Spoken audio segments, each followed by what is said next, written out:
Hello मेरे प्यारे बच्चों, स्वागत है आप सभी का आपके इस यूट्यूब चैनल में। तो आज की इस क्लास में हम कराएंगे कक्षा 6 झारखंड बोर्ड गणित का प्रश्नावली 6.5। इससे पहले हमने बाकी के चैप्टर्स कराए। अगर आपने उसे नहीं देखा है तो डिस्क्रिप्शन पे आपको उसकी लिंक मिल जाएगी या फिर प्लेलिस्ट में आप जाके सीरियली देख सकते हैं। तो चलिए बच्चों शुरू करते हैं।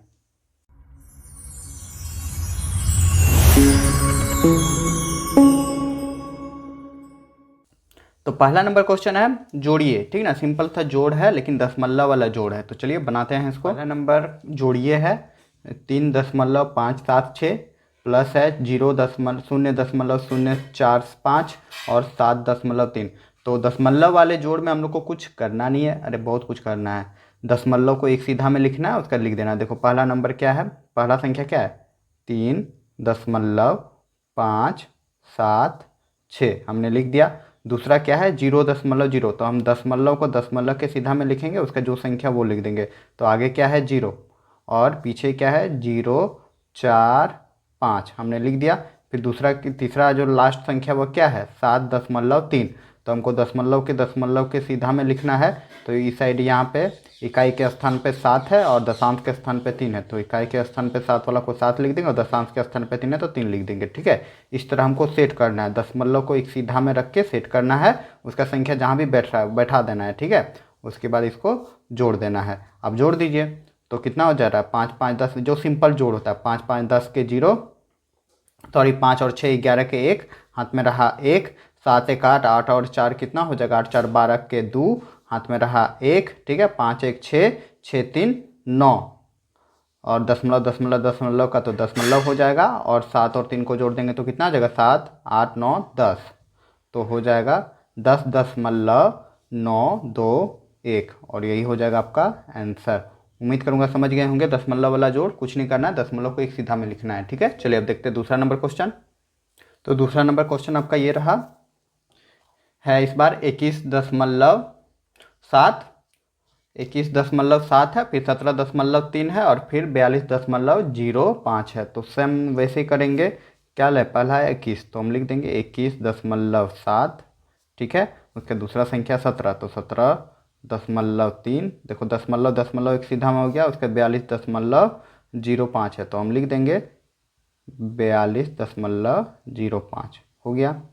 तो हम यहाँ क्या देख रहे हैं, यहाँ पे ये संख्या कुछ नहीं है, तो यहाँ पे देखो दशमलव के बाद अपने से हम 0 बैठा सकते हैं। ठीक है, आप चाहे बैठा या ना बैठा कोई फर्क नहीं पड़ता, हमसे बताने के लिए यहाँ पे खाली था इसलिए हमने दे दिया, क्योंकि दशमलव के बाद एक एक संख्या पढ़ा जाता है तो 0 हम अपने से मन से लिख सकते हैं। ठीक है, उसका जोड़ देना है तो हो जाएगा 5, 7 और 3 कितना हो जाएगा 7 और 3 हो जाएगा 8 9 10, 10 के 0, हाथ में रहा 1। जैसे जोड़ होता है सिंपल वैसे ही जोड़, अभी नहीं कि यहाँ पे 10 हुआ तो यहीं पे 1 लिख देंगे, दशमलव है, ऐसा नहीं है, एक आगे बढ़ जाएगा। ठीक है, क्लियर। तो 7 3 10 के 0, हाथ में रहा 1, एक आगे वाला संख्या में 7 8 9 और 1 10 और 1 11, 11 के 1, हाथ में रहा 1। ठीक है, फिर 2 4 2 6 5 और 1 4 2 6 और 1 7 और 1 8। ठीक है, अब दशमलव के सीधा में दशमलव बैठा देंगे और यही हो जाएगा आपका आंसर।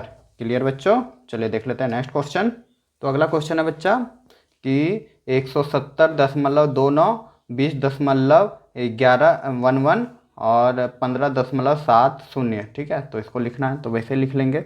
चलिए लिख लेते हैं 170.29।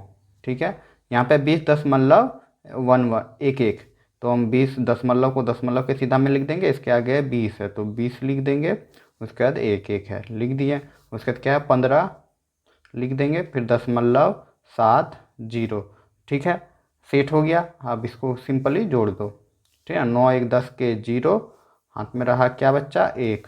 ठीक है, 7 1 8 9 10 और 1 11 के 1, हाथ में रहा क्या दशमलव के सीधा में दशमलव दे दिया, हाथ में रहा 1, तो 5 और 1 6 हो गया, 7 8 9 और 1 10 10 के 0, हाथ में रहा क्या 1 1 1 और 2 हो गया। ठीक ना, तो 206.10 हो जाएगा इसका आंसर। तो बच्चों अब दशमलव वाले जोड़ को आप लोग भूलिएगा नहीं, किसे सेट किया जाता है आप लोग को अच्छे से समझ में आ गया होगा। चलिए नेक्स्ट क्वेश्चन देख लेते हैं अब।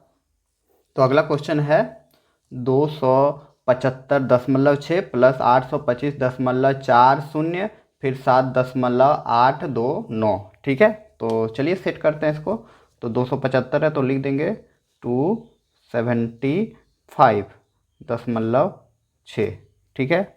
दूसरा क्या है 825, तो 825 भी 8 2 5 हो जाएगा, दशमलव एक सीधा में हो गया, उसके बाद 4 और शून्य आगे लिख देंगे। फिर है 7.829, ठीक ना, तो इसको अच्छा से थोड़ा सेट करना।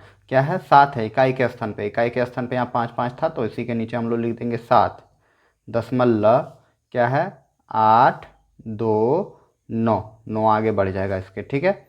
अब देखो सेट हो गया, दशमलव एक सीधा में सेट हो गया ना बच्चा, दिख रहा होगा। अब सबको जोड़ दो, इधर कुछ नहीं मतलब 0 0 बैठा सकते हो यार, सिर्फ 9 है यहाँ पे तो 9 लिख देंगे। यहाँ पे देखो 2 और 0 और कुछ नहीं है मतलब 2 ही हो जाएगा। इसको जोड़ो, 8 4 12, 12 और 6 कितना हो जाएगा 18, 18 के 8, ठीक है। हाथ में कितना रहा 1, हाथ में रहा 1, तो 5 5 10 और 7 17, और एक जो हाथ में रहा 18, 18 के 8 हो जाएगा। यहाँ दशमलव को एक सीधा में बैठा देंगे, फिर 18 के 8 हुआ, हाथ में रहा 1, 7 और 1 8 और 2 कितना हो जाएगा 10 के 0, हाथ में रहा 1, 8 और 2 10 और 1 11। तो बच्चा यहाँ पे अब कितना आ गया 1108.829, और यही हो जाएगा आपका आंसर। उम्मीद करूँगा ये क्वेश्चन भी आप लोग को समझ में आ गई होगी। चलिए अब देख लेते हैं नेक्स्ट क्वेश्चन। तो प्रश्न संख्या 2 है आपका कि रोहित ने एक थैला, एक कॉपी और एक टॉर्च क्रमशः 15.25, 35.50 और 75.50 में खरीदा, तो उसने कुल कितने रुपए खर्च किए, ठीक है। तो यहाँ पे कह रहा है क्रमशः, क्रमशः को आप लोग ध्यान में रखिएगा, ठीक ना। बहुत से बच्चों को कन्फ्यूजन होता है कि सर ये क्रमशः क्या है, तो समझ जाओ। देखो रोहित ने पहले क्या खरीदा, थैला खरीदा, तो थैला हो गया पहला वाला के लिए, फिर दूसरा में था कॉपी, तो कॉपी था दूसरा के लिए, और तीसरा में था टॉर्च, तो टॉर्च भी तीसरा के लिए, मतलब 1 बाय 1, पहला दूसरा तीसरा। तो वैसे यहाँ पे पहला दूसरा तीसरा का दाम लिखा हुआ है, ठीक है। तो कुल कितना खर्च हुआ वही पता करना है। उम्मीद करूँगा क्वेश्चन समझ गए होंगे। तो चलिए आप आंसर बनाते हैं इसका। तो बच्चा हम यहाँ पे लिख देंगे थैला का मूल्य। आखिर थैला का मूल्य कितना था, तो ये दिया गया था, थैला का मूल्य आपका था कितना था जी 15.25, ठीक है। तो हम लिख देंगे एक सीधा में, रुपए था कितना 15.25, ठीक है, हमने लिख दिया। कॉपी का मूल्य कितना दिया हुआ था बच्चा 35.50, तो रुपए के सीधा में रुपए लिख देंगे, और 35 देखो दशमलव को इसी जगह सीधा कर देंगे, यहीं पे जोड़ेंगे, ठीक है। तो हो जाएगा 35 दशमलव, ठीक है, दशमलव दशमलव सीधा हो गया 35.50। क्लियर बच्चों। और टॉर्च का मूल्य, टॉर्च का मूल्य कितना था क्रमशः यहाँ पे दिया हुआ है 75.50, तो लिख देंगे 75.50। अब यहाँ पे सारा सेट हो गया। अब हमको पूछा है कुल मूल्य कितना होगा, कुल खर्च कितना होगा, ठीक ना। तो यहाँ पे हमको क्या करना है प्लस करना है, तो प्लस कर देते हैं बच्चा। तो यहाँ पे हम प्लस कर दे रहे हैं, तो कितना हो गया यहाँ पे हो गया 5 5 5 10 11 12, 12 के 2, हाथ में रहा 1, तो 5 5 10 और 1 कितना हो जाएगा 15, और 1 100 लग के 6, हाथ में रहा फिर 1, 7 8 9 10 11 और 1 12, हाथ में जो रहा। तो कुल खर्च कितना हो गया बच्चा 126 दशमलव के, दशमलव के सीधा में दशमलव लिख देंगे, 126.25 रुपये, इतना हो जाएगा। तो हम लिख देंगे अतः कि लिख देंगे इसीलिए रोहित द्वारा कुल खर्च इक्वल टू कितना हो गया 126.25, ठीक है। और यही हो जाएगा आपका आंसर। उम्मीद करूँगा समझ में आ गया होगा, कुल खर्च ही ना पूछा था, ठीक है बच्चों। चलिए अब देखते हैं नेक्स्ट क्वेश्चन। अगला क्वेश्चन है 3 नंबर कि मधुमिता 15 किलोमीटर और 7 मीटर टैक्सी से, 55 किलोमीटर और 45 मीटर रेलगाड़ी से, और 5 किलोमीटर और 200 मीटर रिक्शा से की, तो मधुमती द्वारा कुल तय की गई दूरी ज्ञात कीजिए। कुल तय की गई दूरी ज्ञात करना है, इसका मतलब तीनों दूरी को हम लोग को जोड़ देना है और कुछ नहीं करना है। तो चलिए करते हैं इसको। तो बच्चा हम लिख देंगे यहाँ पे कि टैक्सी से तय की गई दूरी, टैक्सी से आपका कितना दूरी तय किया मधुमिता 15 किलोमीटर और 600 मीटर, तो यहाँ लिख देंगे 15 किमी और 600 मीटर, ठीक है, 600 मीटर हमने लिख दिया, ठीक है। दूसरा है रेलगाड़ी से तय की गई दूरी, तो रेलगाड़ी से कितना तय किया 55 किमी मतलब 55 किलोमीटर और आपका कितना दूरी तय किया 45, तो 45 को एकदम सीधा में लिखेंगे। ये 600 है ना, तो 45 6 के नीचे 4 और 0 के नीचे 5 लिख देंगे, 45 मीटर। ठीक है। और तीसरा दूरी क्या है 5 किलोमीटर और 200 मीटर, किससे तय किया आपका रिक्शा से। तो 5 किमी दूरी तय किया रिक्शा से, तो 5 किमी और कितना है 200 मीटर, तो 200 मीटर। ठीक है, हो गया। अब सबको जोड़ देंगे, सबको जोड़ देना है कि कुल दूरी पूछा है ना। तो देखो मीटर मीटर मीटर, तो मीटर के सीधा में हम लोग मीटर लिख देंगे, यहाँ पे कोई दिक्कत नहीं। मीटर मीटर मीटर, तो मीटर के सीधा में हम लोग मीटर लिख दिए। उसका देखो यहाँ 0 है, यहाँ कुछ नहीं है, यहाँ 0 है, तो 0 0 0 हो गया। यहाँ तीसरा वाला हम देख रहे हैं 0 5 0, तो 5 हो जाएगा। अब यहाँ पे देखो 6 और 4 होता है 10, 10 और 2 12, 12 के 2 हाथ में रहा 1, 1 हम आगे बढ़ा देंगे। देखो 5 5 10, 5 15 और 1 16, 16 के यहाँ 6 हो जाएगा और हाथ में रहा 1, तो ठीक है 5 और 1 6 और 1 7 आ गया, तो 76। और किलोमीटर को इसके नीचे लिख देंगे। तो अब बच्चा कुल दूरी क्या आ गया 76 किलोमीटर और 76 किलोमीटर और 250 मीटर तय किया।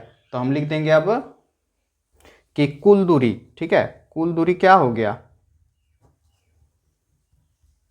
कुल दूरी इक्वल टू हो गया यही, इसलिए लिख दें मधुमिता द्वारा तय की गई दूरी, कि मधुमिता द्वारा तय की गई कुल दूरी, इसीलिए ठीक ना, इसीलिए मधुमिता द्वारा तय की गई कुल दूरी क्या हो गया 76 किमी और 250 मीटर।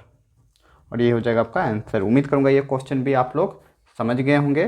तो चलिए देख लेते हैं अब नेक्स्ट क्वेश्चन। अगला क्वेश्चन है बच्चा कि एक थैला में 5 किलोग्राम और 500 ग्राम आलू, 1 किलोग्राम और 250 ग्राम टमाटर, मतलब 250 ग्राम टमाटर और 750 ग्राम प्याज है। तो ज्ञात कीजिए थैले में कुल कितने किलोग्राम सब्जी है। ठीक ना, तो इसको भी जोड़ देना है 1 बाय 1। तो चलिए इसको भी जोड़ देते हैं। तो बच्चा हम लिख लेंगे आलू का वजन आपका कितना दिया गया है 5 किग्रा, तो लिख देंगे 5 किग्रा मतलब किलोग्राम, और 500 ग्राम है, तो 500 ग्राम हम लिख दे रहे हैं। ठीक है।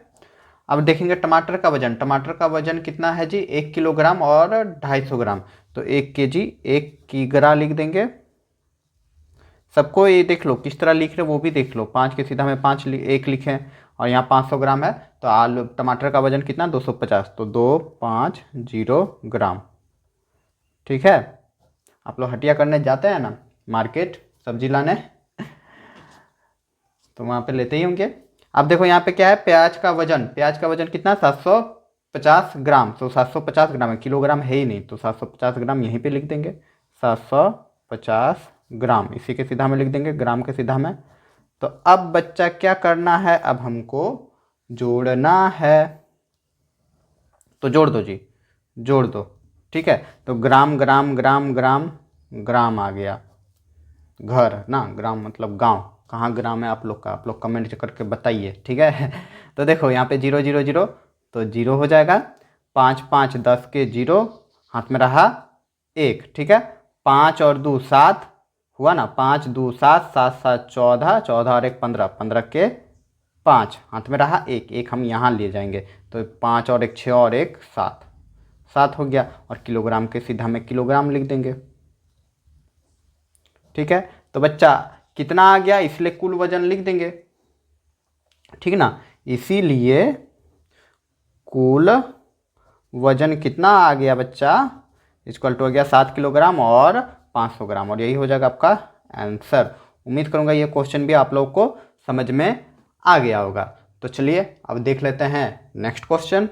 तो क्वेश्चन नंबर 5 है बच्चा कि अभिजीत ने शर्ट के लिए 2 मीटर 65 सेंटीमीटर और पैंट के लिए 2 मीटर और 55 सेंटीमीटर कपड़ा खरीदा, तो ज्ञात कीजिए अभिजीत ने कुल कितना मीटर कपड़ा खरीदा। ठीक है, तो चलिए ज्ञात करते हैं, इसमें भी जोड़ देना है, कुछ नहीं करना है, दोनों को आपस में जोड़ देना है, तो कुल कितना मीटर कपड़ा होगा वो मालूम चल जाएगा। तो चलिए बनाते हैं। तो बच्चा यहाँ पे यही हम लिख देंगे, बाहर बहुत बारिश हो रही है, शायद आप लोग को आवाज़ सुनाई देता होगा, तो थोड़ा एडजस्ट करना। देखो लास्ट क्वेश्चन है तो हम लिख देंगे शर्ट के लिए कपड़ा हो जाएगा 2 मीटर 65 सेंटीमीटर, ठीक है। और पैंट के लिए कपड़ा कितना था, 2 मीटर 55 सेंटीमीटर। तो कुल कपड़े की लंबाई क्या हो जाएगा, तो दोनों को हमको जोड़ देना है। तो जोड़ दो बच्चा, यहाँ पे क्या सेंटीमीटर का सेंटीमीटर हो जाएगा, ठीक है। और 5 5 10 के 0, हाथ में रहा 1, ठीक है। 6 6 12 हो जाएगा, हाथ में रहा 1, तो हो जाएगा यहाँ पे 5। समझ में आ रहा है ना, हम सिंपली जोड़ दिए हैं। देखो 6 5 11 और एक हाथ में रहा 12 के 2, हाथ में रहा 1, 2 2 4 और 1 5, इतना मीटर हो जाएगा। और यही हो जाएगा आपका आंसर। इसीलिए हम लोग लिख देंगे कपड़े की कुल लंबाई, इसीलिए कपड़े की कुल लंबाई कितना हो जाएगा, हो जाएगा 5 मीटर 20 सेंटीमीटर। तो इसको 5.20 मीटर भी कह सकते हैं, और यही हो जाएगा आपका आंसर। उम्मीद करूंगा कि ये क्वेश्चन भी आप लोग को अच्छे से समझ में आ गया होगा। तो बच्चों यहाँ पे प्रश्नावली 6.5 का सारा क्वेश्चन कंप्लीट होता है। उम्मीद करूँगा कि आप लोगों ने सारे क्वेश्चन को अच्छे से समझ के हल किया होगा। अगर मेरा पढ़ाने का तरीका अच्छा लगा और कुछ सीखा हमारे इस वीडियो से, तो ज़्यादा से ज़्यादा लाइक करें, अपने दोस्तों के बीच शेयर करें, और आप हमें सपोर्ट कर सकते हैं इस चैनल को सब्सक्राइब करके। तो चलिए बच्चों, मिलते हैं अगले क्लास में।